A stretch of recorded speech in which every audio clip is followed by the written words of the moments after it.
Indra Bekti kontrol ke rumah sakit sendiri usai digugat cerai Aldila Jelita. Di tengah kondisi Indra Bekti yang belum 100% pulih dari sakitnya, publik dikejutkan dengan kabar Aldila Jelita yang menggugat cerai suaminya tersebut. Padahal Indra Bekti sendiri masih harus menjalani serangkaian kontrol untuk memastikan kondisinya sudah sehat seperti sedia kala. Hal ini diungkapkan Indra Bekti sendiri usai menjalani kontrol ke rumah sakit pada Senin, tanggal 28 Februari tahun 2023. Indra Bekti yang datang ke rumah sakit tanpa Aldila Jelita tampak mengenakan kemeja pink garis biru. Alhamdulillah hari ini check up selanjutnya, setelah kemarin sempat apa ini, mata, bermasalah, ya, ujar Indra Bekti dilansir dari akun Instagram @insta_julid, Selasa, tanggal 28 Februari tahun 2023.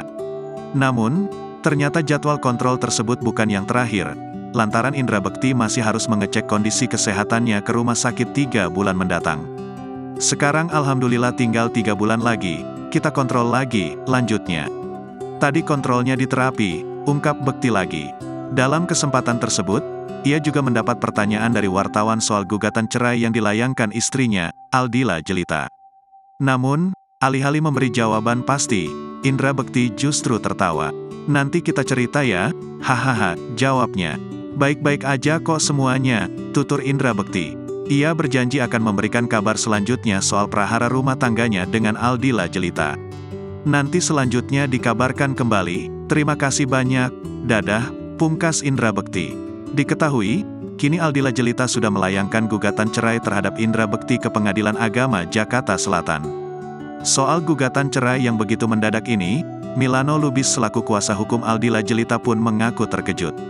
Pasalnya, selama ini Aldila Jelita memang tampak begitu setia mendampingi Indra Bekti selama sakit, hingga tak ada tanda-tanda masalah rumah tangga yang terjadi. Saking mendadaknya, Milano Lubis bahkan dihubungi Aldila Jelita pukul 23.30 waktu Indonesia Barat pada Jumat, tanggal 24 Februari tahun 2023. Saya dihubungin Dila tiba-tiba setengah 12 malam, hari Jumat apa ya, ungkap Milano. Terus ketemuan sama Dila, sama Bekti juga, tapi terpisah, jelasnya. Ia mengungkapkan bahwa Indra Bekti menjadi pihak yang keluar dari rumahnya bersama Aldila Jelita saat ini. Indra Bekti pun kembali ke rumah lamanya. Bukan cuma Aldila Jelita, Milano menerangkan bahwa pihak Indra Bekti pun sudah sepakat untuk bercerai. Yang keluar, rumah, Bekti, lanjutnya, Dila bilang sudah nggak bisa, damai, sudah sepakat sama Bekti untuk pisah, terang Milano Lubis.